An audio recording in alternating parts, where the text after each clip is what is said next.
तो star martial God technique के पिछले एपिसोड में हमने देखा कि अब सिंघे ज़ाओयान से फाइट करने के लिए अरीना में जाता है और अब हमें दिखाया जाता है कि सिंघे और ज़ाओयान एक दूसरे के आमने सामने खड़े होते हैं। ज़ाओयान बोलता है, सिंघे, मैं पहले अटैक करने का मौका तुम्हें देना चाहता हूँ, जिससे बाद में तुम ये ना बोलो कि तुम्हें अटैक करने का मौका मिला ही नहीं। अब सिंघे ज़ाओयान पर अटैक करने के लिए आगे बढ़ता है। तभी ज़ाओयान सिंघे पर अटैक करके उसे अपने फायर बॉल से चारों ओर से घेर लेता है, पर सिंघे बड़े ही आराम से उस आग के बीच से निकल जाता है और ज़ाओयान पर अटैक कर देता है, जिस अटैक से ज़ाओयान के मुंह से खून आने लगते हैं। यह देखकर वहां पर सभी लोग काफ़ी ज़्यादा हैरान होते हैं। अब ज़ाओयान बोलता है, यह इसीलिए हुआ क्योंकि वह अभी फाइट करने के लिए तैयार नहीं था, पर सिंघे ने अब उसे गुस्सा दिला दिया है और अब वह सिंघे को जलाकर राख कर देगा। अब वहाँ पर ज़ाओयान का अटैक देखकर सभी लोग डर जाते हैं और बोलने लगते हैं कि यह तो सनफायर टेक्निक है, इससे सिंघे नहीं बच पाएगा। अब सिंघे ज़ाओयान के उस अटैक को डॉज करता है और अब वह अपनी हेवनली आई का यूज़ करके ज़ाओयान के सभी अटैकों से बचता हुआ उसके फायर बॉल को अपने हाथ से पकड़ लेता है। यह देखकर ज़ाओयान काफ़ी हैरान होता है और बोलता है कि यह इम्पॉसिबल है। सिंघे बोलता है कि वह भी अभी तक फाइट करने के लिए पूरी तरीके से तैयार नहीं था, पर अब वह भी तैयार है। अब ज़ाओयान गुस्से में सिंघे पर अपने फायर बॉल से अटैक करना स्टार्ट करता है। वहीं सिंघे ज़ाओयान के फायर बॉल को डॉज करता हुआ ज़ाओयान के पास आता है और ज़ाओयान पर अटैक करके उसे अरीना से बाहर दूर फेंक देता है, जो देखकर वहां पर सभी लोग काफ़ी ज़्यादा हैरान हो जाते हैं और बोलने लगते हैं कि सिंघे ने ज़ाओयान को हरा दिया, तो क्या इसका मतलब सिंघे अब हेवनली रेलम के 6th लेवल पर पहुंच चुका है। वहीं सिंघे की पावर देखकर लिंग यिन सोचने लगती है कि सिंघे की कल्टीवेशन पावर सच में काफ़ी ज़्यादा अच्छी है और अपनी इस पावर की मदद से सिंघे बड़े ही आराम से टिएंगशेंग एकेडमी को क्वालिफाई कर सकता था। वहीं ज़ाओ फैमिली का हेड भागता हुआ ज़ाओयान के पास आता है और उसे देखकर काफ़ी ज़्यादा परेशान हो जाता है। तभी उसके पास सिंघे आता है और बोलता है कि हमारे शर्त के हिसाब से अब मैं जीत चुका हूँ, तो तुम्हें मुझे अपने 3 खदानें देनी होंगी और अब तुम अपनी बात से मुकर नहीं सकते, क्योंकि यहाँ पर यू फैमिली से मास्टर लियांग यू तुम्हें देख रहे हैं और वह इन सब बातों के गवाह हैं। तो आज से ज़ाओ फैमिली की 3 खदानें ये फैमिली की है।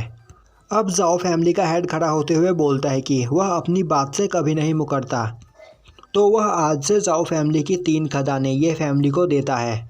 अब सिंघे लियांग यू के पास आता है और बोलता है कि वह ज़ाओ फैमिली की 3 खदानें लियांग यू को बेचेगा और इन 3 खदानों का लियांग यू जितना चाहे उतना पैसा सिंघे को दे दे। यह सुनकर लियांग यू भी काफ़ी ज़्यादा खुश होता है। अब सिंघे अरीना से नीचे जाने लगता है। तभी पीछे से ली होंग सिंघे को रोकता है और बोलता है कि वह इस कंपटीशन को देखकर काफ़ी ज़्यादा बोर हो रहा था, पर फाइनली अब उसे एक वर्दी अपोनेंट मिल ही गया, जिससे वह इस कंपटीशन में फ़ाइट कर सकता है। और अब ली होंग अरीना में आकर सिंघे को फाइट के लिए चैलेंज करता है। अब ली होंग अपने ड्रैगन फॉर्म में आता है और सिंघे की ओर आगे बढ़ता है। तभी सिंघे बोलता है, 1 मिनट रुको, फाइट स्टार्ट होने से पहले मैं तुम्हें कुछ बताना चाहता हूँ। यहाँ पर मुझे लीन यिन में कोई भी इंटरेस्ट नहीं है। अगर तुम मुझसे यहाँ पर फाइट करना चाहते हो तो मैं तुमसे फाइट करूँगा, पर मैं यहाँ पर लीन यिन के लिए फाइट नहीं कर रहा हूँ। अब यह सुनकर वहाँ पर लीन यिन को काफ़ी ज़्यादा गुस्सा आ रहा होता है और वह बोल रही होती है कि वह सिंघे से इसका बदला जरूर लेगी। वहीं यह सुनकर आन सिंग यून भी काफ़ी ज़्यादा खुश होती है। अब ली होंग हंसता हुआ बोलता है, तुम काफ़ी ज़्यादा इंटरेस्टिंग पर्सन हो और मैं ये जानकर खुश हूँ कि तुम लीन यिन के पीछे नहीं हो, क्योंकि मैं उससे प्यार करता हूँ, इसीलिए आज से तुम मेरे दोस्त हुए। तो फिर चलो हम अपनी फ़ाइट स्टार्ट करते हैं। और अब वहाँ पर उन दोनों के बीच फ़ाइट स्टार्ट होती है। वहीं पर उन दोनों की पावर इक्वल होती है, जो देखकर लीन यिन काफ़ी ज़्यादा हैरान होती है। अब सिंघे ली होंग पर अपने स्टार पावर से अटैक करता है, जिसे ली होंग अपने ड्रैगन ऑरा एक्सप्लोजन से ब्लॉक करता है। अब ली होंग बोलता है कि मैं यह देखकर काफ़ी ज़्यादा हैरान हूँ कि तुम एक स्टार मार्शल यूज़र हो और फायर मार्शल यूज़र की तरह टेक्निक यूज़ कर सकते हो। अब ली होंग सिंघे पर अपने ड्रैगन एक्सप्लोजन का यूज़ करता है, जिससे वहाँ पर पूरा अरीना काँपने लगता है। और अब अरीना में सिंघे और ली होंग दोनों ही काफ़ी ज़्यादा थक चुके होते हैं। वहीं पर ली होंग सोच रहा होता है कि सिंघे सच में काफ़ी ज़्यादा पावरफुल है और फाइनली उसे उसका वर्दी अपोनेंट मिल ही गया। वहीं सिंघे सोच रहा होता है कि अगर थोड़ी देर यह फाइट ऐसे ही चलती रही तो वह अपने आइस ड्रैगन सील का यूज़ कर लेगा, जो वह यहाँ पर करना नहीं चाहता है। अब वहाँ पर सिंघे खड़ा होकर बोलता है कि वह हार मानता है। अब यह सुनकर ली होंग सोचने लगता है कि सिंघे अभी भी उससे अपने कुछ टेक्निक्स छुपा रहा है, जिसका यूज़ वह यहाँ पर नहीं करना चाहता है। और मुझे समझ में नहीं आ रहा कि मैं इस फाइट में हारा हूँ या जीता हूँ। अब ली होंग हंसता हुआ बोलता है, सींगे, तुमसे फाइट करके मैं काफ़ी ज़्यादा खुश हूँ। तुम्हारी स्ट्रेंथ कमाल की है और तुम्हारी स्ट्रेंथ को देखकर मैं काफ़ी ज़्यादा खुश हूँ, इसीलिए आज से हम दोनों भाई हैं। अगर तुम्हें कभी भी किसी भी मदद की ज़रूरत हो तो तुम मुझे ज़रूर याद करना, मैं तुम्हारी ज़रूर मदद करूँगा। अब सींगे वहाँ पर ली होंग को थैंक्स करता है और बोलता है कि वह ली होंग को ज़रूर याद करेगा और अब वह वहाँ से जाने लगता है। और तभी सींगे के सामने ली नीन आकर उसका रास्ता रोक देती है और उससे बोलती है कि सींगे यहाँ से ऐसे नहीं जा सकता है। सींगे बोलता है, पर क्यों? ली नीन बोलती है कि उसे पता है कि वह ली होंग को बड़े ही आराम से हरा सकता था, पर फिर उसने हार क्यों मान लिया। सींगे बोलता है, मैं बड़े भाई ली होंग का अपोनेंट नहीं हूँ, इसीलिए मैंने अपनी हार मान ली। वैसे भी यह एक कंपटीशन है और मैं यहाँ पर फाइट करते करते मरना नहीं चाहता हूँ। अब ली नीन गुस्सा हो जाती है और बोलती है कि तुम चाहे कुछ भी कहो, पर तुम इस अरीना से नीचे नहीं जा सकते हो। अब वहाँ पर ली होंग भागता हुआ आता है और ली नीन से बोलता है कि ली नीन, अगर तुम मुझे रिजेक्ट करना चाहती हो तो तुम मुझे ऐसे ही कर दो, प्लीज़ इस बीच सींगे को मत घसीटो। अगर तुम मुझसे अभी शादी नहीं करना चाहती हो तो मैं तुम्हारे लिए इंतज़ार कर सकता हूँ। अब ली नीन गुस्सा होते हुए बोलती है कि इससे ली होंग का कुछ भी लेना देना नहीं है, तो वह इससे दूर ही रहे। अब सींगे वहाँ से जाने लगता है और बोलता है कि वह आज यहाँ पर फाइट करके काफ़ी ज़्यादा थक गया है और अगर ली नीन उसे चैलेंज करना चाहती है तो किसी और दिन करे, सींगे उससे ज़रूर फाइट करेगा। और अब सींगे वहाँ से जाने लगता है, तभी पीछे से ली नीन सींगे पर अटैक कर देती है, पर उसी वक्त वहाँ पर यूनिंग आकर ली नीन के अटैक को ब्लॉक कर देती है। अब वहाँ पर यूनिंग को देखकर सभी लोग काफ़ी ज़्यादा हैरान हो जाते हैं। सींगे बोलता है, तुम यहाँ पर क्या कर रही हो?